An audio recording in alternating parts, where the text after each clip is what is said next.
پروردگار بحروں بر، پروردگار بحروں۔ اعوذ باللہ من الشیطان الرجیم، بسم اللہ الرحمن الرحیم۔ ان اللہ وملائکتہ یصلون علی النبی یا ایہا الذین آمنوا صلوا علیہ وسلموا تسلیما۔ اللہم صل علی سیدنا و نبینا و شفیعنا و مولانا محمد وعلی آل محمد وبارک وسلم۔ محترم خواتین و حضرات، السلام علیکم۔ پیام صبح کے ساتھ ایک بار پھر حاضر، میں ہوں آپ کا میزبان انیق احمد۔ خواتین و حضرات، آپ اور ہم جانتے ہیں کہ جمعہ اور ہفتہ 2 دن سوال و جواب کے لیے ہوتے ہیں، پیر، منگل، بدھ اور جمعرات۔ ان 4 دنوں میں ہم قرآن کریم کی مختلف آیات پر بات کرواتے ہیں اپنے ملک کے جید علماء سے، اور سیکھتے ہیں ان سے قرآن کریم کی مختلف آیات کے تعلق سے، اور انہیں جوڑتے ہیں لمحے موجود سے، حالات حاضرہ سے، کہ آج کے انسان سے یہ آیات قرآنی کیا مخاطبت کر رہی ہیں، کیا درس دے رہی ہیں، اور اللہ کا پیغام، اللہ کا آخری پیغام زمین والوں سے کیا ہے۔ خواتین و حضرات، جمعہ اور ہفتہ 2 دن سوال و جواب، بہت سے سوالات ہمارے ذہنوں میں اٹھتے ہیں، اور خاص طور پر ہمارے نوجوانوں کے ذہنوں میں۔ ہم چاہتے ہیں کہ وہ سوالات کریں، اور ہمارے عہد کے ایک جید مفتی صاحب تشریف لاتے ہیں، اور ہمارے اور آپ کے پوچھے گئے سوالات کے شافی جوابات قرآن و سنت کی روشنی میں عطا فرماتے ہیں۔ کچھ سوالات ہم پاکستان کے مختلف شہروں میں کھڑے ہو کر ریکارڈ کرتے ہیں، ہم وہ ویڈیو کوئسچنز بھی اپنے معزز مہمان کی خدمت میں پیش کرتے ہیں۔ آج کے ہمارے محترم مہمان محترم مفتی منیب الرحمان صاحب۔ خواتین و حضرات، مفتی منیب الرحمان صاحب سے کون واقف نہیں، ہمارے ملک کا نہایت محبوب اور مقبول نام، روزنامہ دنیا کے مستقل کالم نگار، لاتعداد کتابوں کے مصنف، محترم مفتی منیب الرحمان صاحب۔ مفتی صاحب کو خوش آمدید کہتے ہوئے پروگرام کا آغاز اللہ تعالیٰ کے بابرکت نام سے سورہ محمد صلی اللہ علیہ وآلہ وسلم اور آیت نمبر 7۔ اعوذ باللہ من الشیطان الرجیم، بسم اللہ الرحمن الرحیم۔ یا ایہا الذین آمنوا ان تنصروا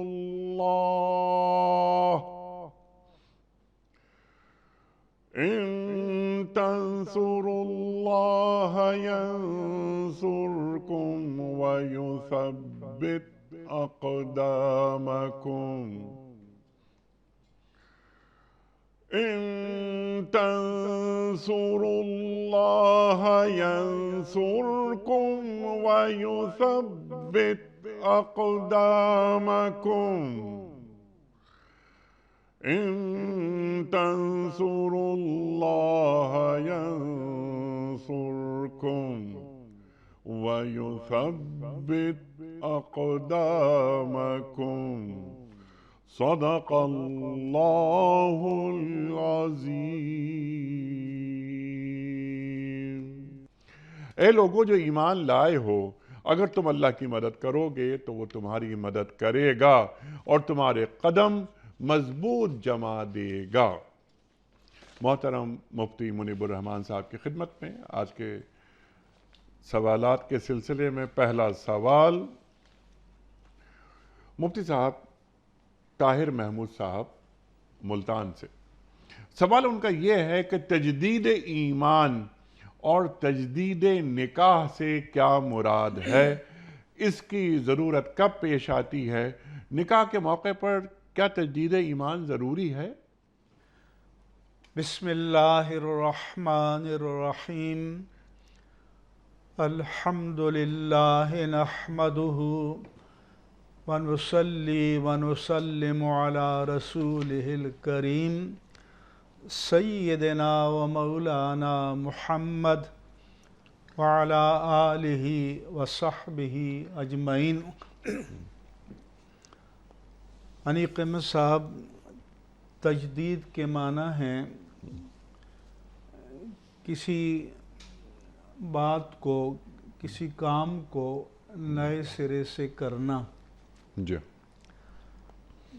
تجدید ایمان سے مراد یہ ہے کہ اگر خدا نخواستہ کسی مسلمان سے کوئی کلمہ کفر سرزد ہو گیا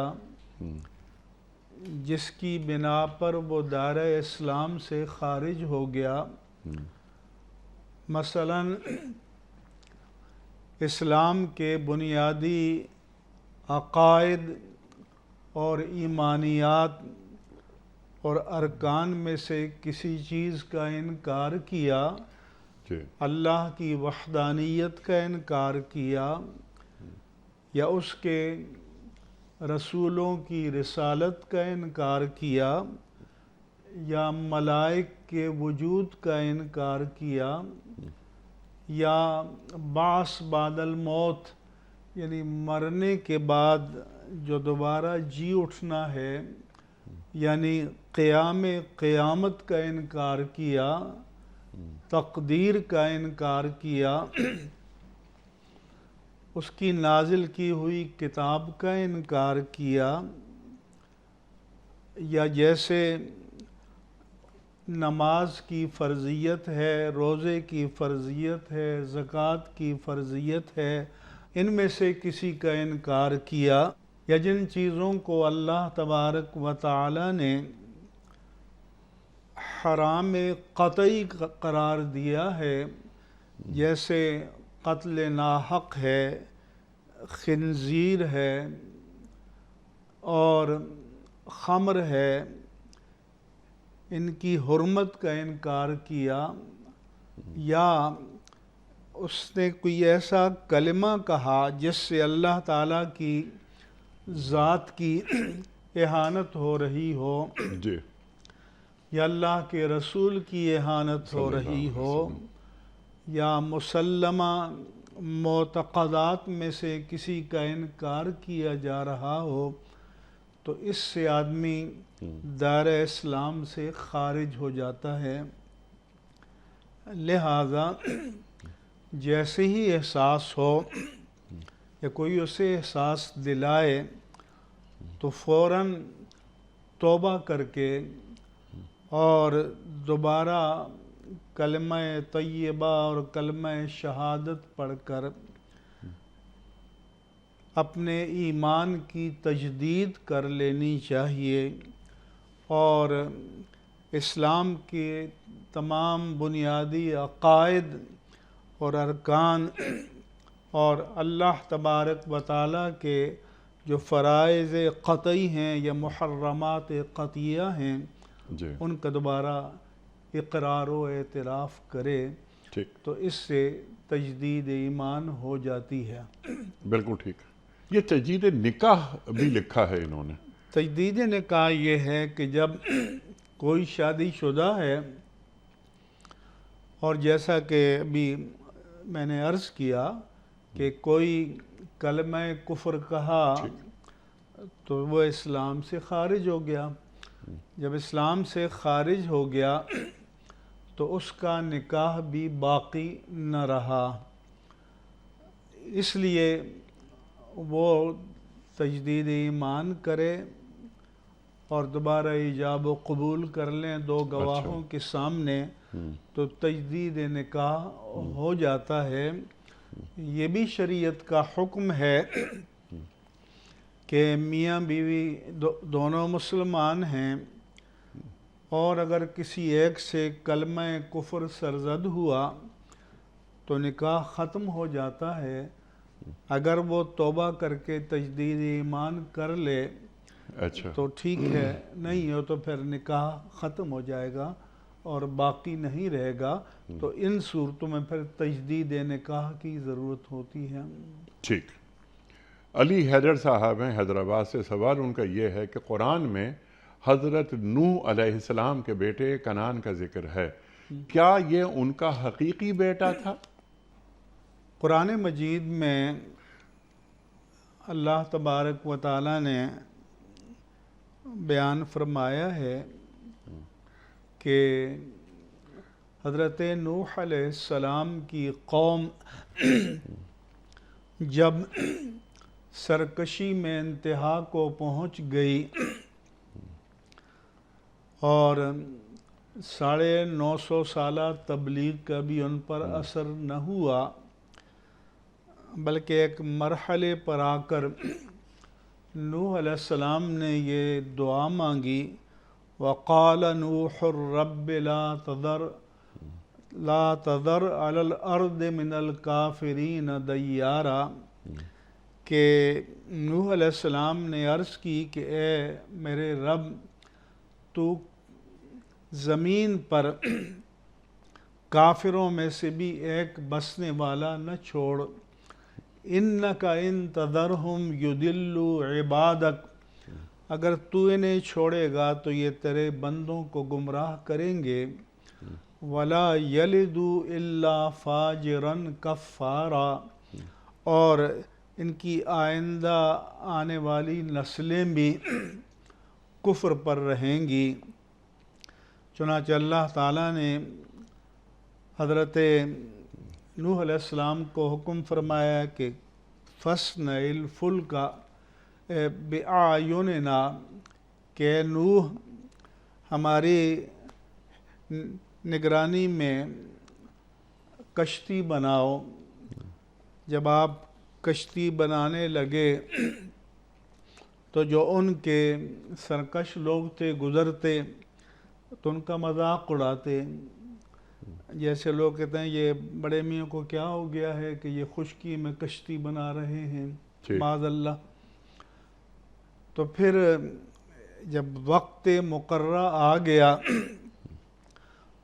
وفارت تنور، اور زمین سے بھی فوارے کی طرح پانی نکلنے لگا، آسمان بھی برسنے لگا، اور سیلاب جب بڑھنے لگا تو اللہ تعالیٰ نے نوح علیہ السلام کو حکم فرمایا کہ آپ کشتی پر سوار ہو جائیں اپنے اہل سمیت، إِلَّا مَنْ سَبَقَ عَلَيْهِ الْقَوْلُ، مگر جس کی تباہی کا فیصلہ اللہ کی تقدیر میں طے ہو چکا وہ تو نہیں بچے گا، باقی ان کے جو اہل ان کے ساتھ کشتی پر سوار ہوں گے بچ جائیں گے، اور ہر نوع مخلوق میں سے ایک ایک جوڑا بھی ان کو حکم ہوا کہ کشتی پر سوار کر دیں۔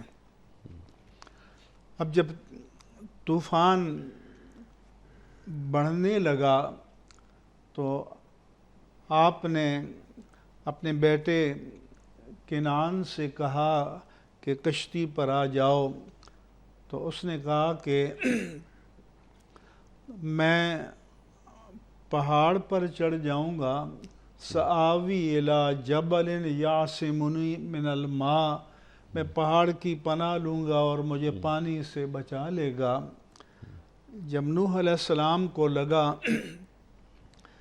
کہ بیٹا ڈوبنے والا ہے تو انہوں نے اللہ سے دعا کی کہ ان ابنی من اہلی وان وعدک الحق، کہ میرا بیٹا میرے اہل میں سے ہے، اور چونکہ اللہ نے فرمایا تھا کہ آپ کے اہل کو بچا لیا جائے گا اور تیرا وعدہ سچا ہے اللہ، تو اللہ تعالیٰ نے فرمایا کہ انہو لیس من اہلک انہو عمل غیر صالح، اے نوح وہ تمہارے اہل میں سے نہیں ہے، اس کے عمل کرتوت صحیح نہیں ہیں۔ پھر فرمایا کہ اللہ فرماتا ہے وقیلا، اور حکم ہوا کہا گیا یا ارض ابلعی ماءک و یا سماء اقلعی، اے زمین اپنے پانی کو نگل لے، جذب کر لے، اور اے آسمان تھم جا، وغید الماء، اور پانی پھر خشک ہو گیا، جذب ہو گیا۔ تو اس کی روشنی میں مفسرین کرام نے چند اقوال کیے ہیں. ایک تو یہ ہے کہ یہ ان کا حقیقی بیٹا نہیں تھا بلکہ ان کی جو زوجہ محترمہ تھی کسی پہلے شوہر سے بیٹا تھا. اور ایک علماء نے یہ کہا کہ سوال یہ ہوا کہ انہوں نے اس کی بچنے کی دعا کیوں کی. تو چونکہ اس نے اپنے کفر کو ظاہر نہیں کیا تھا اور بظاہر وہ حضرت نوح علیہ السلام پر ایمان لانے والوں میں تھا، تو ظاہری حال کے مطابق نوح علیہ السلام نے اللہ سے التجا کی. لیکن چونکہ در حقیقت وہ منافق تھا تو اس لیے وہ نجات نہ پا سکا. اور ویسے بھی ابن کا معنی بیٹا تو ہے، لیکن اب اور ابن کا اطلاق مجازن بھی ہوتا ہے، لیکن ولد اسے کہتے ہیں کہ جو اس سے پیدا ہوا ہو. تو یہ ساری ممکنہ صورتیں ہیں، اللہ تعالیٰ بہتر جانتا ہے. لیکن جو قرآن نے کہا، جو قرآن نے بیان کیا وہ یہی ہے کہ اللہ نے فرمایا کہ وہ اے نوح وہ آپ کے اہل میں سے نہیں ہے. اس لیے ہمارے علماء نے کہا کہ آل کے ایک معنی تو یہ ہوتے ہیں کہ جو کسی اولاد میں سے ہو، اور ایک معنی یہ ہوتے ہیں کہ جو کسی کا فالور ہو، کسی کے نظریے پر چل رہا ہو. جیسے قرآن مجید نے فرمایا وَأَغْرَقْنَا آلَ فِرْعَوْنَ، لفظی معنی تو یہ ہے کہ ہم نے آل فرعون کو غرق کر دیا، حالانکہ فرعون کی کوئی اولاد نہیں تھی. اسی لیے حضرت آسیہ کے مشورے پر انہوں نے حضرت موسیٰ علیہ السلام کو گود لیا تھا. تو اس کا ہم ترجمہ کرتے ہیں کہ ہم نے فرعونیوں کو غرق کر دیا، کہ جس میں فرعون بھی تھا اور اس کے پیروکار بھی تھے. تو اس لیے انہو لیس من اہلک کے ایک معنی تو یہ ہو سکتے ہیں کہ وہ اگر آپ کے پیروکاروں میں سے نہیں تھا، مومنین صالحین میں سے نہیں تھا، اس لیے اس کو نجات نہ مل سکی. یعنی وہ آپ کے بنائے ہوئے اور بتائے ہوئے راستے پر نہیں تھا. ایک سوال ہے، پرانا ہے، تھوڑا سا بڑا سوال بھی ہے، معنی کے حوالے سے، مفاہیم کے حوالے سے. مقاصد شریعہ کیا ہیں؟ مقاصد شریعہ میں سب سے پہلے جان کی حفاظت ہے. ٹھیک. کیونکہ جان ہے تو جیسے کہتے ہیں جہان ہے. ٹھیک. جان ہے تو احکام بھی نافذ ہوں گے، جان ہے تو احکام کا مکلف اور جواب دہ بھی ہوگا، جان ہے تو خیر و شر کا حقدار بھی بنے گا. ٹھیک. اس لیے اللہ تبارک و تعالی نے اپنے محبوب بندوں کی جو صفات بیان کی ہیں ان میں سے ایک یہ کہ وَلَا يَقْتُلُونَ النَّفْسَ الَّتِي حَرَّمَ اللَّهُ إِلَّا بِالْحَقِّ، کہ جو اللہ کے محبوب بندے ہیں وہ قتل ناحق نہیں کرتے. سبحان اللہ. یہ بھی اللہ تعالیٰ نے قرآن مجید میں بیان فرمایا. حضرت آدم علیہ السلام کے دو بیٹوں حابیل اور قابیل کا قصہ بیان کیا، اور جس میں کہ حابیل نے اپنے بھائی قابیل کو قتل کر دیا اور ان کا پورا واقعہ بیان کیا سورہ مائدہ میں. پھر فرمایا کہ من اجل ذالک کتبنا علی بنی اسرائیل، کہ اس سبب ہم نے بنی اسرائیل پر یہ فرض کر دیا کہ من قتل نفسا بغیر نفس او فساد فی الارض فکأنما قتل الناس جمیعا، کہ جس نے کسی بے قصور جان کو قتل کیا کہ جس پر کسی کا قصاص بھی نہیں اور جس نے فساد فی الارض بھی نہیں کیا، تو گویا اس نے پوری انسانیت کو قتل کر دیا، کیونکہ تحفظ جان یہ انسانیت کا ایک اجتماعی حق ہے کہ انسان کی جان محترم ہے تا وقت کہ وہ خود ایسے اسباب نہ پیدا کر دے کہ اس کی جان کو جو اللہ کے قانون میں عصمت اور تحفظ ملا ہے وہ اٹھ جائے۔ ٹھیک، پر فرمایا کہ وَمَنْ أَحْيَاهَا فَكَأَنَّمَا أَحْيَا النَّاسَ جَمِيعًا، اور جس نے ایک بے قصور انسان کی جان کو بچا لیا تو گویا اس نے پوری انسانیت کو بچا لیا۔ سبحان اللہ۔ اور وَإِنَّ فِي الْقِصَاصِ لَحَيَاةٌ لِأُولِي الْأَلْبَابِ، قصاص میں بظاہر تو قاتل کی جان لی جاتی ہے، لیکن قرآن مجید نے فرمایا کہ اس قانون قصاص کے نفاذ میں اہل عقل و خرد کے لیے نشانیاں ہیں اور سبق ہے۔ کیوں کہ جب قانون قصاص نافذ ہوگا تو لوگ قتل ناحق کا ارتکاب نہیں کریں گے۔ ٹھیک، اس طرح حدیث میں فرمایا کہ ان من الکبائر الاشراک باللہ وقتل النفس بغیر حق، اور کبیرہ گناہوں میں سے سب سے بڑا گناہ اللہ کے ساتھ اس کے غیر کو شریک قرار دینا اور ناحق انسانی جان کو قتل کرنا، بے قصور قتل کرنا، یہ کبیرہ گناہوں میں سے ہے۔ یہ بھی اللہ نے فرمایا کہ وَمَنْ يَقْتُلْ مُؤْمِنًا مُتَعَمِّدًا، کہ جو شخص کسی مومن کو قصداً قتل کرے گا تو اس کی جزا جہنم ہے اور وہ اس میں ہمیشہ رہے گا اور اس پر اللہ کا غضب ہوگا اور اس کی لعنت ہوگی۔ اسی طرح سے رسول اللہ صلی اللہ علیہ وآلہ وسلم نے حجۃ الوداع کے موقع پر فرمایا تھا کہ کل المسلم علی المسلم حرام، کہ ایک مسلمان کا سب کچھ دوسرے مسلمان پر حرام ہے، اس میں سب سے پہلے دمہ، اس کی جان۔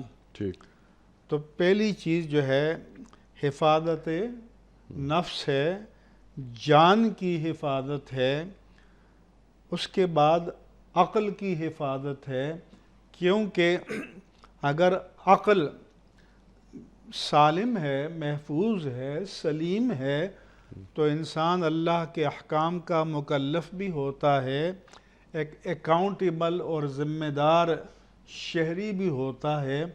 تو حفاظت نفس ہے، پھر حفاظت عقل ہے، پھر حفاظت دین ہے، اور پھر فرمایا کہ دمہ و عرضہ و مالہ، آبرو بھی حرام ہے پامال کرنا اور ناحق مال لینا یہ بھی حرام ہے۔ تو حفاظت نفس، حفاظت دین، حفاظت عقل، حفاظت عرض یا آبرو اور حفاظت مال، یہ بنیادی شریعت کے مقاصد میں سے ہے کہ وہ تحفظات جو دین انسان کو عطا کرتا ہے۔ پھر اب موجودہ دور میں کہ جب ایک اجتماعی نظم قائم ہو جائے ٹھیک، تو اس میں ایک تو امن و سلامتی ہے جی ہاں، جو کسی بھی معاشرے کی، سلیم الفطرت معاشرے کی بنیادی ضرورت ہے۔ دوسرا یہ کہ کفالت عامہ ہے کہ جہاں پر انسانوں کی بنیادی ضرورتیں پورا کرنے کا انتظام ہو کہ اگر اللہ تعالیٰ کی شریعت، اس کے احکام اور اس کے قوانین نافذ ہیں تو اس میں تمام ضرورت مند انسانوں کی بنیادی ضرورتوں کی کفالت کرنا، سرپرستی کرنا، یہ بھی ہمارے اجتماعی نظم کی ذمہ داریوں میں سے ہے۔ سبحان اللہ، سبحان اللہ۔ یہ اور مقاصد مسلم معاشرہ ہے جی تو اس کی ریاستی ذمہ داریوں میں سے ہے کہ الذین مکناہم فی الارض، اللہ فرماتا ہے کہ جن کو ہم زمین میں تمکین اور تمکن اور قوت عطا کریں تو ان کی ذمہ داری ہے کہ اقاموا الصلاۃ وآتوا الزکاۃ وامروا بالمعروف ونہوا عن المنکر، کہ نظام صلاۃ قائم کریں، نظام زکوٰۃ قائم کریں، اور امر بالمعروف اور نہی عن المنکر کا بھی نیکی کا انتظام حکم دیں ہونا اور چاہیے۔ برائی سے روکیں۔ یہ مسلمان ریاست کے سربراہ کی ذمہ داری ہے جو قرآن کریم میں اللہ تعالیٰ بیان کر رہا ہے، سورہ حج آیت نمبر 41۔ اللہ اکبر۔ اچھا، اب یہ سوال ہے عذرا صاحبہ کا۔ سوال ان کا یہ ہے کہ ایک لڑکی کا نکاح ہوا مگر رخصتی نہ ہوئی، اسی عرصے میں اس کے شوہر کا ایک ایکسیڈنٹ میں انتقال ہو گیا، کیا وہ بھی بیوہ ہونے والی عورت کے مطابق عدت میں بیٹھے گی اور کیا وہ بھی وراثت میں حصے دار ہوگی؟ جی ہاں، اگر نکاح منعقد ہو گیا ہے ٹھیک اور ایجاب و قبول ہو گیا ہے جی اور اگرچہ رخصتی نہیں ہوئی یا بالفرض خلوت صحیحہ بھی نہیں ہوئی، کیونکہ اللہ نے فرمایا کہ والذین یتوفون منکم ویذرون ازواجا، کہ جو تم میں سے وفات پا جائیں اور اپنے پیچھے بیوی چھوڑ کر جائیں تو فَلْيَتَرَبَّصْنَ بِأَنفُسِهِنَّ أَرْبَعَةَ أَشْهُرٍ وَعَشْرًا، تو وہ اپنے آپ کو کسی دوسرے کے ساتھ نکاح کرنے سے پہلے 4 مہینے اور 10 دن تک روکے رکھیں، اسے عدت وفات کہا جاتا ہے۔ ٹھیک لہذا چونکہ عدت وفات کی تکمیل تک وہ اس کی بیوی ہے تو اس لیے اس کی وارث بھی بنیں گی، اور چونکہ ان کی کوئی اولاد نہیں ہے کیونکہ رخصتی ہی نہیں ہوئی، جی ہاں، تو اس لیے ترکے میں 1/4 حصے کی حقدار بھی ہوگی، اور اگر مہر اس کا ادا نہیں کیا تھا تو ترکے میں سے پہلے اس کا دین مہر بھی ادا کیا جائے گا، جیسے اور جو قرض انسان پر واجب ہوتے ہیں۔ تو شریعت کا حکم یہ ہے کہ میت کی تدفین سے پہلے اس پر اگر کسی کا قرض ہے تو وہ ادا کیا جائے، سبحان اللہ۔ اور اس کی تجہیز و تکفین اور تدفین کے مصارف جو ہیں اس کے ترکے سے ادا کیے جائیں، اور اس کے ذمے کوئی قرض ہے تو وہ ادا کیا جائے، اور پھر اگر اس نے کوئی وصیت کی ہے بالفرض تو زیادہ سے زیادہ 1/3 ترکے تک اس وصیت کو نافذ کیا جائے، اور پھر بعد میں ترکے کی تقسیم ہوگی۔ سبحان اللہ، سبحان اللہ، سبحان اللہ۔ نکاح ہوا اور رخصتی نہیں ہوئی، لڑکی بیوہ ہو گئی، شوہر کا انتقال ہو گیا، 1/4 کی وہ حصے دار ہوگی، حقدار وراثت میں، اور اسے بھی 4 مہینہ 10 دن عدت وفات گزارنی ہوگی۔ عدت وفات گزارنی ہوگی۔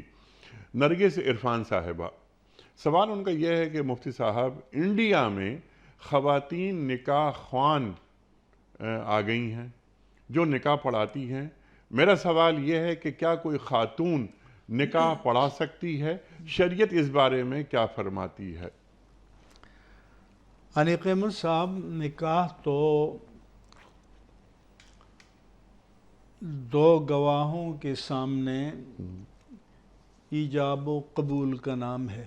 ٹھیک، دو عاقل و بالغ گواہ ہوں اور وہ ڈائریکٹ بھی ایجاب و قبول کریں تو نکاح منعقد ہو جاتا ہے۔ ٹھیک ہے، یعنی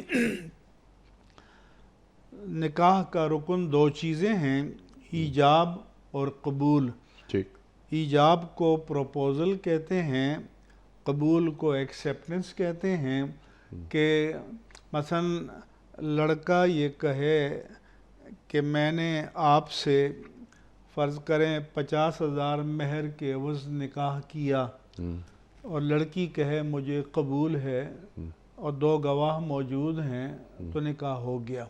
یا لڑکی کہے لڑکے سے کہ میں نے آپ سے 50,000 روپے مہر کے عوض نکاح کیا، اور وہ یہ کہے کہ میں نے قبول کیا، اور دو گواہ موجود ہیں تو نکاح منعقد ہو جائے گا۔ ٹھیک، باقی خطبہ نکاح یہ سنت ہے، اور اس کا ایک مقصد اعلان بھی ہے کہ اعلان ہو جانا چاہیے۔ اس لیے حضور نے فرمایا تھا کہ اعلنوا ھذا النکاح، کہ نکاح کا اعلان کرو تاکہ معاشرے کو پتہ چل جائے کہ ان دونوں کے درمیان اب میاں بیوی کا تعلق ہے، کہ کل اگر وہ کہیں جا رہے ہوں تو کوئی ان کے بارے میں بدگمانی نہ کرے۔ رسول اللہ صلی اللہ علیہ وآلہ وسلم اعتکاف میں بیٹھے ہوئے تھے، اور آپ کی زوجہ مطہرہ آئیں تو آپ ان کو چھوڑنے کے لیے آئے، تو ایک صحابی حضرت صفیہ کو، تو وہ چلی گئیں تو آپ نے اس شخص کو بلایا اور فرمایا کہ یہ میری بیوی ہے۔ یعنی مطلب یہ ہے کہ اس کو معلوم ہونا چاہیے کہ بھئی اگر دونوں جا رہے ہیں تو ان کے دونوں کے درمیان، یا دونوں ایک جگہ مرد عورت کھڑے ہیں تو رشتہ کیا ہے۔ تو اعلان نکاح کا بنیادی مقصد یہی ہوتا ہے۔ باقی ایجاب و قبول کے کلمات خود بھی کہہ سکتے ہیں، اگر کوئی عورت بھی کہلائے، لیکن عورت تو تبھی کہلائے گی جب عورتیں ہوں گی، جب جہاں مرد بھی بیٹھے ہوں تو وہاں پر پھر عورت کو مردوں کے درمیان تو آ کر یہ کام نہیں کرنا چاہیے۔ ٹھیک، لیکن اگر خواتین میں یہ کام کوئی خاتون کریں نکاح خواہ کی حیثیت سے، لیکن وہ جو مرد ہے جس کا نکاح ہو رہا ہے اس کے لیے تو غیر محرم ہے۔ اچھا، وہ مرد ان کے لیے غیر محرم ہے۔ تو اس لیے نکاح خواہ کے لیے مرد ہونا ضروری ہے۔ ٹھیک، کلیئر ہو گئی بات۔ نکاح خواہ ہونا ہی ضروری نہیں ہے، میں نے آپ سے عرض کیا کہ نکاح ایجاب و قبول تو ڈائریکٹ بھی ہو سکتا ہے، ڈائریکٹ بھی ہو سکتا ہے، تو اس لیے یہ نہیں ہے کہ بھئی کسی کا ہونا ضروری ہے۔ وہ تو اس لیے ہوتا ہے کہ ایک تو خطبہ نکاح پڑھیں سنت کے مطابق، اس میں نکاح کے احکام بیان کی جائیں، دعا کی جائے، برکت ہو، تو نکاح خواہ تو اس لیے ہوتا ہے۔ اور اگر لوگوں کو صحیح طریقہ معلوم نہیں ہے ایجاب و قبول کا تو وہ اس کو کہلاتا ہے۔ ٹھیک ہے، لیکن اس کے لیے دو گواہ ضروری ہیں، مہر ضروری ہے۔ اچھا، مہر ضروری ہے اور دو گواہ ضروری ہیں اور ایجاب و قبول ضروری ہے۔ لیکن جیسے آپ نے فرمایا اللہ کے رسول صلی اللہ علیہ وآلہ وسلم کا ارشاد ہے کہ جب نکاح کرو تو اس کو پھیلاؤ، تشہیر ہو، اور مسجد میں سنت قرار دیا ہے۔ جی ہاں، اور زیادہ بہتر یہ ہے کہ جمعے کے دن کرو تاکہ زیادہ سے زیادہ لوگ اس میں شریک ہوں۔ سبحان اللہ۔ تو مسجد میں ہوگا تو ظاہر کہ مرد ہوں گے، تو مردوں کے درمیان تو عورت نہیں آئے گی۔ سبحان اللہ، سبحان اللہ۔ مفتی صاحب کچھ ویڈیو کوئسچنز وہ رکھتے ہیں آپ کی خدمت میں۔ پہلا سوال مفتی صاحب کے لیے۔ السلام علیکم مفتی صاحب، میرا سوال یہ ہے کہ سیونگ اکاؤنٹ سے جو پروفٹ ملتا ہے کیا اس رقم سے حکومت نے جو اضافی ٹیکس ہم پر لگا دیے ہیں وہ دے سکتے ہیں؟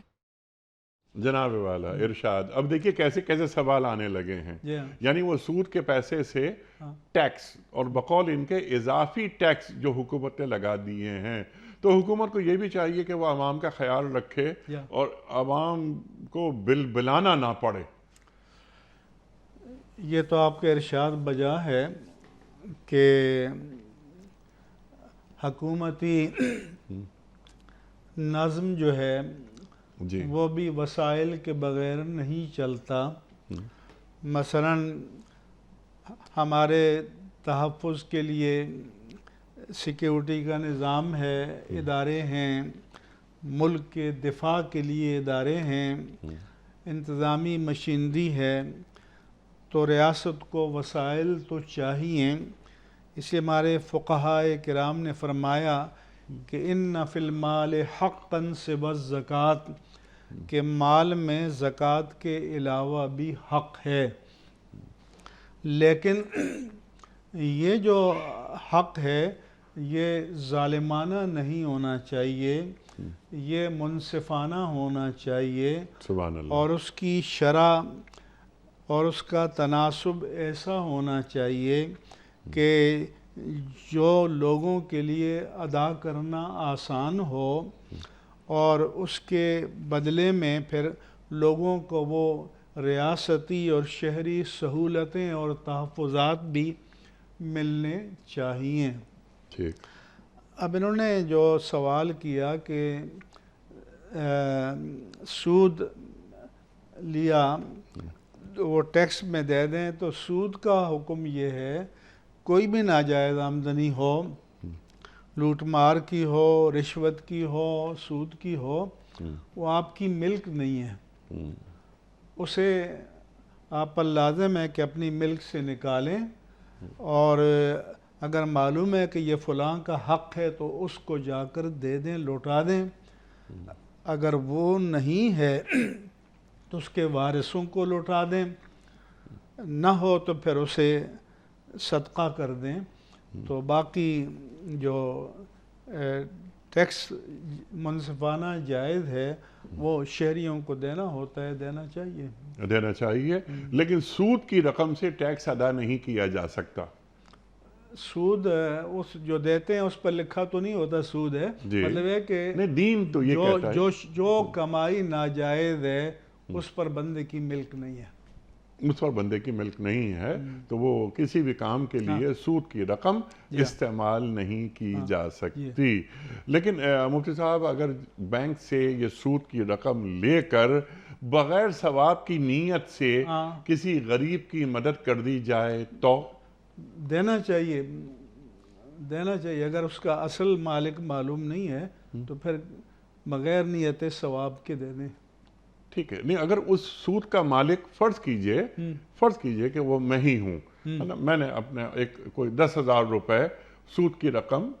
نہیں، مالک سے مراد یہ ہے کہ ایک تو انڈیویجول ہوتا ہے نا، کسی بندے سے سود لیا. نہیں، بینک سے لیا. ہاں، بینک وہ یہ تو پھر وہ دے دیں بغیر نیت ثواب کے دیا جا سکتا ہے. ٹھیک ہے. اگلا سوال لیتے ہیں. السلام علیکم مفتی صاحب، میرا سوال یہ ہے کہ کسی انسان کو اپنی توبہ کی قبولیت کے لیے کیا طریقہ اختیار کرنا چاہیے؟ توبہ کی قبولیت. اللہ اکبر. توبہ کے مضمون پر قرآن کریم میں بھی اللہ تبارک و تعالیٰ کے جا بجا ارشادات ہیں، اور احادیث مبارکہ میں بھی اس کی تعلیمات موجود ہیں. اللہ تعالیٰ نے فرمایا کہ انما التوبۃ علی اللہ للذین یعملون السوء بجہالہ ثم یتوبونہ من قریب، کہ اللہ نے ان لوگوں کی توبہ کو قبول کرنا اپنے ذمہ کرم پر لے رکھا ہے کہ جو نادانی میں گناہ کر بیٹھتے ہیں لیکن احساس ہونے پر جلد ہی توبہ کر لیتے ہیں فَأُولَٰئِكَ يَتُوبُ اللَّهُ عَلَيْهِمْ، یہ وہ لوگ ہیں کہ جن کی توبہ کو اللہ قبول فرماتا ہے اور اللہ بہت بخشنے والا مہربان ہے۔ پھر فرمایا کہ وَلَيْسَتِ التَّوْبَةُ لِلَّذِينَ يَعْمَلُونَ السَّيِّئَاتِ، ان لوگوں کی توبہ اللہ نے اپنے ذمہ کرم پر نہیں لی کہ جو زندگی بھر گناہ کیے چلے جاتے ہیں، حَتَّى إِذَا حَضَرَ أَحَدَهُمُ الْمَوْتِ، یہاں تک کہ جب کسی کی موت سر پہ آ کھڑی ہوتی ہے تو قال انی تبت الآن، یعنی جب سکرات موت کا عالم طاری ہو جائے اور پھر کہے کہ میں نے اب توبہ کی، تو اس کی توبہ قبول نہیں ہے۔ اسی حدیث میں ہے کہ ان اللہ یقبل توبۃ العبد ما لم یغرغر، کہ جب تک سکرات موت طاری نہ ہو جائے اللہ تعالیٰ بندے کی توبہ کو قبول فرماتا ہے۔ وَلَلَّذِينَ يَمُوتُونَ وَهُمْ كُفَّارٌ، اور جن کی موت حالت کفر پر ہو ان کی توبہ بھی قبول نہیں ہے۔ اور ان کا یہ جو فرمایا انہوں نے کہ کیسے معلوم ہو، تو پہلی بات تو یہ ہے کہ امام احمد رضا قادری رحمہ اللہ تعالیٰ نے لکھا کہ لفظ توبہ نہ کافی نہ ضروری، یعنی توبہ تو ایک مجموعی کیفیت کا نام ہے اور ایک پورے روحانی عمل کا نام ہے۔ اس میں اگر توبہ کا لفظ نہ بھی آئے تو ضروری نہیں ہے، اور صرف لفظاً توبہ کر دیا اور اس کے پیچھے کوئی معنویت نہیں ہے تو وہ بھی کافی نہیں ہے۔ اب معنویت کیا ہے کہ پہلی بات تو یہ ہے کہ بندہ اللہ تعالیٰ کے حضور اپنے جرائم کا، گناہوں کا اعتراف کرے، جس کو ہمارے ہاں قانون کی زبان میں کنفیشن کہتے ہیں۔ اس کے بعد یہ کہ وہ ان پر نادم ہو۔ حدیث میں فرمایا کہ التوبۃ الندم، توبہ اپنے گناہ پر شرمسار ہونے کا نام ہے۔ تیسری شرط یہ ہے کہ جو اس سے کوتاہی ہوئی ہے اگر شریعت نے اس کی تلافی کا کوئی ضابطہ مقرر کر رکھا ہے تو تلافی بھی کرے۔ مثلا کسی کا مال ناحق لیا ہے اور یہ سمجھ لے کہ بس میں نے توبہ کر لی اور جان چھوٹ کے، نہیں، وہ مال اس کو لوٹانا ہوگا۔ اگر نمازیں نہیں پڑھیں تو قضا پڑھنی ہوں گی، روزے نہیں رکھے تو قضا رکھنے ہوں گے، حج ادا نہیں کیا تو کرنا ہوگا۔ اسی طرح دیگر سارے احکام کا مسئلہ ہے۔ چوتھی بات یہ ہے کہ پھر اس کے بعد اللہ تبارک و تعالیٰ سے عہد کرے کہ میں آئندہ ان گناہوں کا ارتکاب نہیں کروں گا۔ پھر اللہ تبارک و تعالیٰ سے توفیق طلب کرے کہ وہ اس عہد پر اسے قائم رہنے کی توفیق عطا فرمائے۔ جب وہ شعوری طور پر اس قلبی اور روحانی عمل سے گزرتا ہے تو اس اسپریچول پروسیس جو ہے اس کا نام توبہ ہے، یہ روح توبہ ہے، یہ جوہر توبہ ہے، اور لفظ توبہ تو اس کے اظہار کا ایک ذریعہ ہے۔ وہ بھی کرنا چاہیے کہ استغفر اللہ ربی من کل ذنب واتوب الیہ ومن الذنب الذی اعلم ومن الذنب الذی لا اعلم، اور کہ میں اللہ سے اپنے گناہوں کی بخشش مانگتا ہوں اور اس کی بارگاہ میں توبہ کرتا ہوں ہر اس گناہ سے کہ اذنبتہ عمداً او خطأً سرًا او علانیتاً، میں نے قصداً کیا ہے یا خطا کے طور پر ہو گیا، پوشیدہ کیا ہے یا کھلے عام کیا ہے، تو تمام گناہوں سے توبہ کرے، صغیرہ اور کبیرہ گناہوں سے توبہ کرے۔ اب یہ کہ کیسے پتہ چلے گا؟ تو پتہ اس سے چلے گا کہ اگر ہماری زندگی میں تبدیلی آ گئی سبحان اللہ، کہ جو گناہ ہم کر رہے تھے ہم نے چھوڑ سبحان دیے اللہ، اور جن جو تلافی شریعت کو مطلوب تھی کر لی، تو اس کے معنی یہ ہیں کہ ہماری توبہ اللہ کی بارگاہ میں قبول ہو گئی. ٹھیک. یہ اس کی ظاہری علامات ہیں اور حقیقت تو اللہ تعالیٰ کے سوا کوئی نہیں جانتا. لیکن اگر ہمارے طور طریقے، ہمارے کرتوت، ہمارے لچھن وہی رہیں، گناہوں سے آلودہ زندگی رہے، تو پھر یہ رسم توبہ ہے، روح توبہ نہیں اور حقیقت توبہ نہیں ہے. سبحان اللہ، سبحان اللہ. اور توبہ کے معنی ہی پلٹ آنا ہے. تو توبہ کے معنی شرک سے توحید کی طرف، کفر سے اسلام کی طرف، نفاق سے ایمان کی طرف، معصیت سے اطاعت کی طرف اور ظلمت سے نور کی طرف پلٹ آنا. سبحان اللہ، سبحان اللہ. مفتی صاحب، آپ نے بہت زبردست یہ نکتہ بیان فرمایا کہ توبہ میری قبول ہو گئی تو میرے اعمال پر اس کا اثر ہوا کہ نہیں ہوا، تو میرے اعمال گواہی دیں گے. اس کے ساتھ ساتھ ایک سوال میں رکھنا چاہ رہا ہوں. جعفر صادق سے جی کسی نے پوچھا کہ ہمیں کیسے پتہ چلے کہ بھئی ہماری نماز قبول ہو گئی. ٹھیک. تو انہوں نے فرمایا کہ اللہ قرآن میں فرماتا ہے کہ ان الصلاۃ تنہی عن الفحشاء والمنکر. ٹھیک. تو نماز بے حیائی سے اور برائیوں سے روکتی ہے. تو اگر تم نماز پڑھ کر برائیوں سے، بے حیائی سے رک گئے ہو، تو یہ واضح علامت ہے کہ تمہاری نماز قبول ہو گئی. ٹھیک ہے، نماز قبول ہو گئی. لیکن توبہ کی جو قبولیت کے بعد جو سوال آیا تھا، اس ذیل میں ایک چھوٹا سا سوال میں آپ کی خدمت میں رکھ رہا ہوں سیکھنے کے لیے آپ سے، کہ مفتی صاحب ہم اللہ تعالیٰ سے ہمیشہ اچھا گمان رکھیں. اور اللہ تعالیٰ فرماتا ہے نا کہ میں ایک بندے کے لیے اس کے گمان جیسا ہوں. تو میں توبہ کرتے ہیں ہم سب، کلکم خطاؤن. اللہ کے رسول فرما رہے ہیں صلی اللہ علیہ وآلہ وسلم سبھی خطا کار ہیں، لیکن بہترین خطا کار وہ ہے جو فوراً توبہ کر لیتا ہے. توبہ کرنے والے ہیں. اور اسی لیے حضور نے فرمایا کہ التائب من الذنب کمن لا ذنب لہ، کہ گناہوں سے صدق دل سے توبہ کرنے والا اس طرح گناہوں سے پاک ہو جاتا ہے جیسے اس نے گناہ کیا ہی نہیں ہے.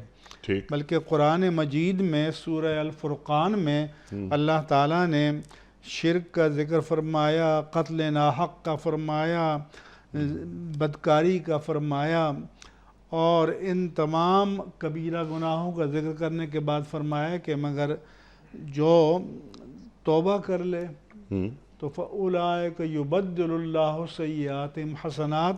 اللہ الا من تابہ، جو توبہ کرے، وَعَمِلَ عَمَلًا صَالِحًا، پھر اس کے تقاضوں پر کاربند بھی رہے اور نیک اعمال کرے، تو اللہ تعالیٰ اس کے گناہوں کو نیکیوں سے تبدیل فرما دیتا ہے.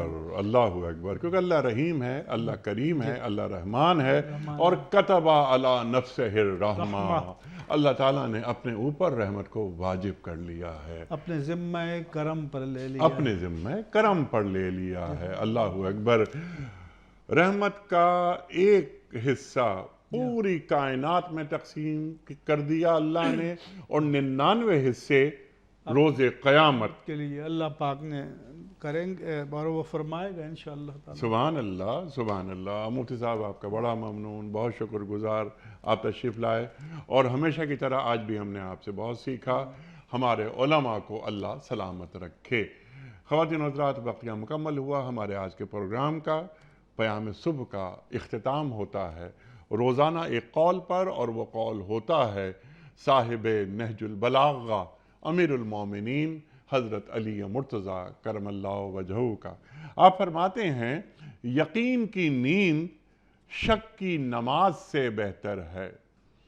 یقین کی نیند شک کی نماز سے بہتر ہے. سبحان اللہ، سبحان اللہ.